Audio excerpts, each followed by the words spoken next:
Sa gitna ng Neon City, kumikislap ang makukulay na ilaw habang lumilipad ang mga sasakyan sa maulang gabi ng lungsod.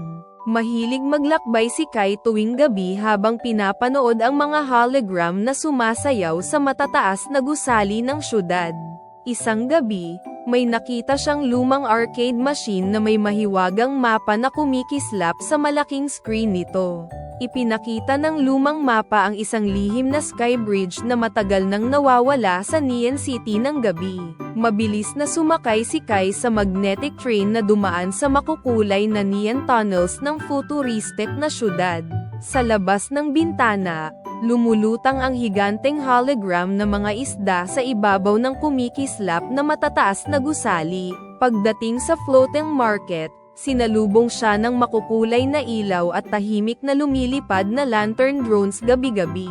May nakita siyang makitid na eskinita na puno ng gumagalaw na digital graffiti at kumikislap na neon signs doon. Sa dulo ng eskinita, isang lumang elevator ang dahan-daang umakyat lampas sa makapal na ulap ng gabi.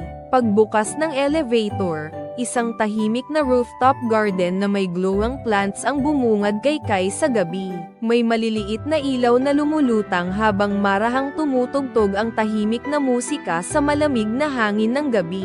Sa gitna ng hardin, may mahiwagang hologram doorway na maliwanag na kumikislap sa tahimik na kadiliman ng lungsod. Pagpasok ni Kai, napunta siya sa lihim na bahagi ng Neon City na puno ng lumulutang na daanan. Tahimik ang paligid habang makukulay na neon koi fish ang lumalangoy sa ilalim ng transparent glass roads ng syudad.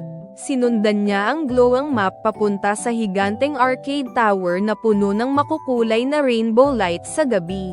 Sa loob ng arcade tower, buhay pa rin ang lumang rhythm games at hologram machines na tumutugtog ng tahimik. Sa pinakatuktok ng tower, natagpuan ni Kai ang observatory na tanaw ang buong Neon City mula sa taas. Sa madilim na kalangitan, gumuguhit ng makukulay na bituin ang mga drone sa pagitan ng makapal na ulap gabi-gabi. Dahan-daang umihip ang malamig na hangin habang bumabagsak ang mahinang ulan sa tahimik na futuristic na syudad gabi-gabi. Tahimik na pinanood ni Kai ang mga neon train na dumaraan sa ibaba ng kumikislap na lungsod sa gabi. Biglang nagliwanag muli ang mahiwagang mapa at ipinakita nito ang huling destinasyon sa gitna ng Neon City.